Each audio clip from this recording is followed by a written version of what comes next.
ఇంకా నా వల్ల అవ్వదు, నేను అలసిపోయాను, ఇంకా నా వల్ల కాదు, నేను ఇక్కడ ఈ పోరాటాలు తీసుకోలేను, ఇంకా నా వల్ల కాదు, ఈ అవమానాలు నేను తీసుకోలేను, ఇంకా నా వల్ల కాదు, ఈ నష్టం నేను భరించలేను, నేను క్రైస్తవుని కాబట్టి ఈ నష్టం నేను భరించలేను, నేను దొంగ సర్టిఫికెట్లు పెడతా, నేను తప్పుడు కార్యాలు చేస్తా, నేను పలానా దారులు వెళ్ళి పలానా సంపాదించుకుంటా, నాకు ఈ భూమి పైన బ్రతకద్దా అంటారు. దేవుడు వాక్యంలో దేవుడు చెప్పేది, అయ్యా నువ్వు బ్రతకద్ది కాదయ్యా, నేను పోషించే దేవుడు ఉన్నాడయ్యా, నేను చూసుకుంటాడు, ఆకాశ పక్షులు చూడయ్యా.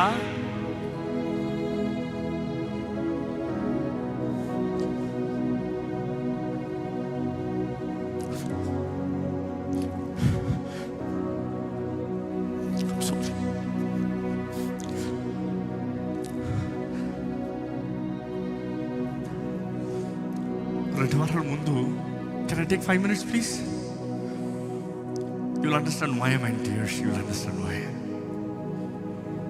సృష్టి నుండి సృష్టికర్తను తెలుసుకోవచ్చండి. ఓ 2 weeks బ్యాక్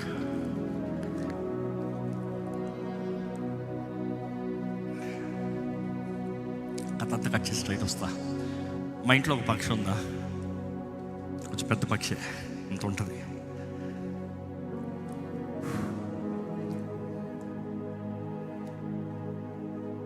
పక్షి కావాలని నా భార్య, నాకు ఒక పార్ట్నర్ కావాలి, పిల్లలు క్లాస్కి వెళ్ళిపోతారు, వాళ్ళ ఆఫీస్కి వెళ్ళిపోతున్నారు, మీరు బయటికి వెళ్ళిపోతున్నారు, నాకు ఎవరు ఉండలేదు, కనీసం నా పక్కన ఉండాలి. సరే నీ సంతోషం దాటి వెళ్దాం అన్న.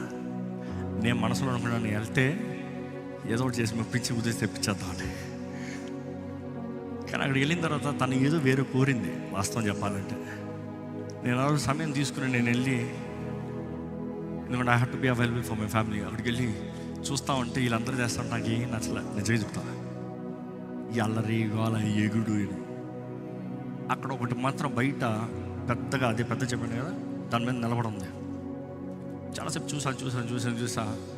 నా జీవితంలో ఎప్పుడూ ఒక పక్షిని చేయి పెట్టాల. మా అన్నయ్య దగ్గర బోల్డ్ ఉంటుంది, జంగిల్లాగా ఉంటాయి, కానీ ఏ ఒక్కటి కూడా చేయి పెట్టింది లేదు.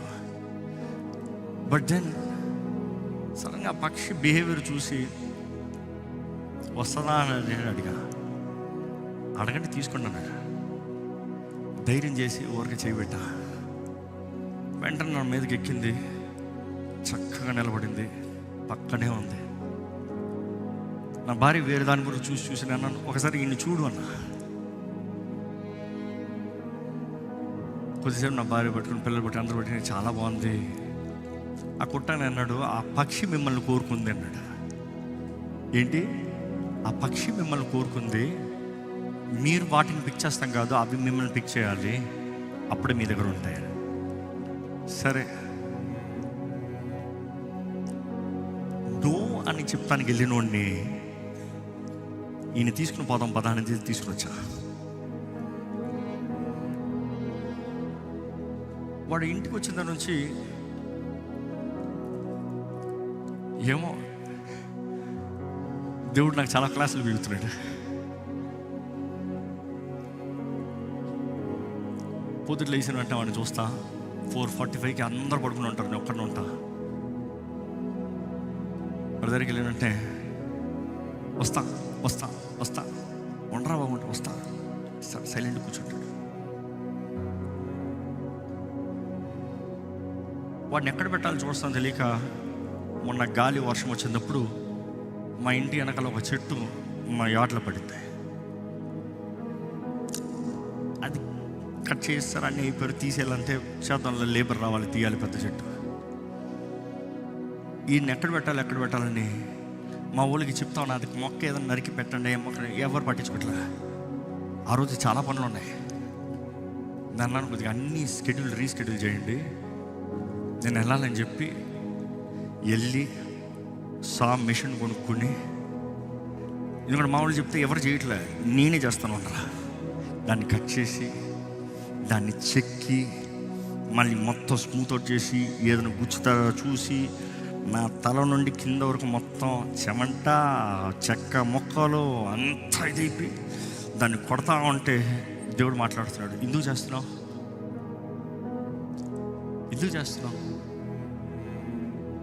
Why I was in tears is, these are the words. ఎందుకు చేస్తున్నావు అంటే మనసులో మాట్లాడుతున్నాను. నేను ఏం చేసినా దేవుడితో మాట్లాడుతూ ఉంటాను. దేవుని ఆత్మస్వరాన్ని వినగలుగుతాను. ఏం చేస్తున్నావు? యువర్ బిజీ కదా, ఏం చేస్తున్నావు? Sometimes you will see that sarcasm. నువ్వు బిజీ కదా, నువ్వేం చేస్తున్నావు? నీకు చాలా పనులు ఉన్నాయి కదా, నువ్వేం చేస్తున్నావు? ఎందుకు చేస్తున్నావు? నా మనసులో రింగ్ అవుతుంది, ఎందుకు చేస్తున్నా? ఇది కాబట్టి 5 నిమిషాలు కొట్లో కొనుక్కొచ్చు, ఎవరైనా కార్పెంటర్ పిలిపించేసేయచ్చు, ఎవరైనా చేసేది. నేను ఎందుకు చేస్తున్నా? ఎందుకు చేస్తున్నా? అంటే పరిశుద్ధాత్ముడు అంటున్నాడు, నిన్ను నమ్మి వచ్చిందనే కదా నువ్వు చేస్తున్నావు.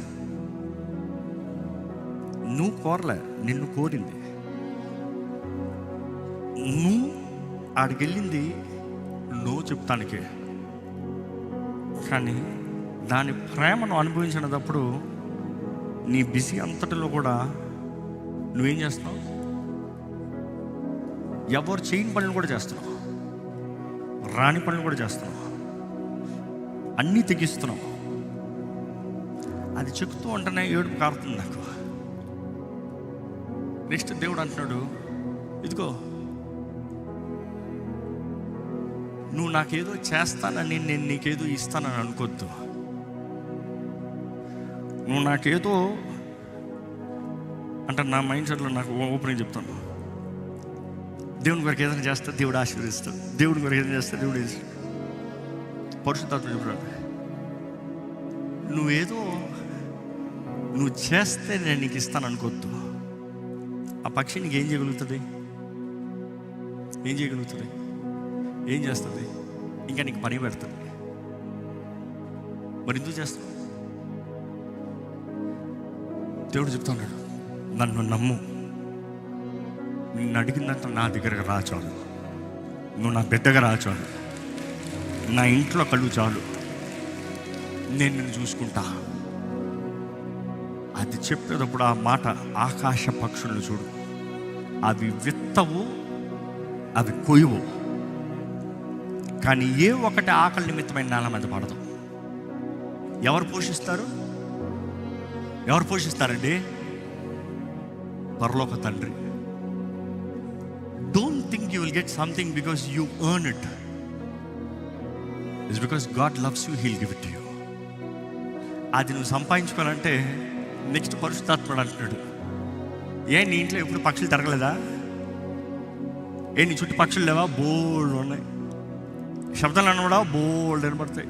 ఎప్పుడన్నా దేనికన్నా ఏమైనా చేసావా? మరి దీనికి ఎందుకు చేస్తావు?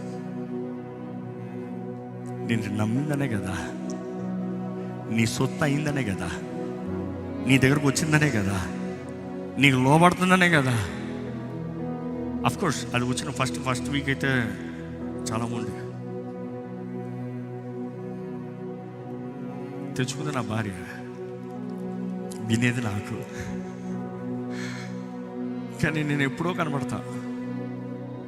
నాకు అనిపించింది, నిజంగా దేవుణ్ణి మనం ప్రేమిస్తే నాకు అప్పుడు అర్థమవుతుంది, ఆయనను ప్రేమించు వారికి, అనగా ఆయన సంకల్పము చొప్పున పిలవబడిన వారికి మేలు జరుగు నిమిత్తమై ఆయన సమస్తము సమకూర్చి జరిగను. నాకు అనిపించింది, ఓహో ప్రభువా, ఆ గాలికి వర్షానికి ఆ చెట్టు పడతాం కూడా, అది కూడా నా వెనకాల పడతాం కూడా నువ్వే చేసావు అనమాట. ఎందుకంటే నీకు తెలుసు ఇది వస్తుందని, నీకు తెలుసు ఇది లేకపోతే ఈ పాట నాకు ఉండదుగా, ఈ చెట్టు లేకపోతే, ఆ ముద్దు లేకపోతే, ఆ తలంపు లేకపోతే, అది పుచ్చు చేయకపోతే, ఆ తలంపు నాకు రాదు. నీ మాట నేను ఈ రీతిగా విన్నగా. That's what I'm saying, if you love God you will hear him, he will keep talking if you can hear. అనుభూతి దేవునితో సహవాసంగా నా జీవితంలో అయితే ఇట్లానండి, ఐ కీప్ హియరింగ్ గాడ్. ఆయన వినేటప్పుడు ఆయన ఇంకా దగ్గరికి చేస్తా. ఈరోజు why do I do what I do? Because I love him అంట. నాకు నువ్వు చాలు ప్రభా. బట్ దెన్ ఆ పక్షులు మారాల్సి ఉందా? బోల్డ్ ఉంది. ఇప్పటికి step up, step down, come అంతవరకు నేర్చుకుంది. కానీ ఇంకా మూడి పక్షి, అది మూడి ఒక బిడ్డలాగా. నా భార్య అయితే నాకు అవ్వదు, ఎప్పుడంతా తనకు అవ్వదంటుందో అప్పుడే నేను చేపెడతాను. కానీ చేపెట్టినప్పుడు ఏం ఎక్స్పెక్ట్ చేస్తాను తెలుసా? ఇది మారుతుంది, ఇది వింటది, ఇది లోపడుతుంది, ఇది చేస్తుంది అంటే 3 వారాల్లో బోల్డ్ మార్పు చూసా. 3 వారాల్లో బోల్డ్ మార్పు అనిపిస్తుంది. బా మనం కూడా ఇంత ఫాస్ట్గా మారండిరా. ఈ 3 మారుతుంది. I'm challenged. నాకు అనిపిస్తుంది, దేవా నన్ను మలిచేయ, నన్ను మార్చేయ, నన్ను సరిచేయి ప్రభా, నన్ను సరిచేయి. ఇంకా మారాల్సింది చాలా ఉంది ప్రభా. క్రీస్తుకు కలిగిన మనస్సు మీరును కలిగి ఉండాలి. Testing my self. క్రీస్తుకు మనసు కలిగి ఉన్నావా? Can you think like Christ, forgive like Christ, love like Christ, work like Christ, submit like Christ? ఈరోజు సంగమా జ్ఞాపకం చేసుకో, దేవుడు వస్తాడు, దేవుడు చంపుతాడు, ఈ భయాన్ని విడిచిపెట్టు. ఆయన ప్రేమమయుడు. God loves you. దేవుడు లోకాన్ని ఎంతో ప్రేమించాడు. He has paid the price, he has done everything. Rebel ఉంటారు చూడు, మాట వెనరు చూడు, ఇంకా వాళ్ళు వదిలేసుకోవాలి.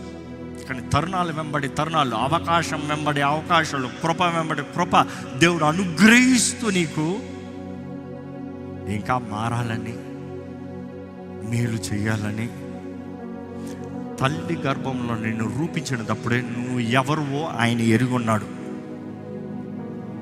నీలో బలహీనతలు ఉన్నాయి, రైట్. నీ బలహీనతలను చూడట్లే, నీ పిలుపుని చూస్తున్నాడు.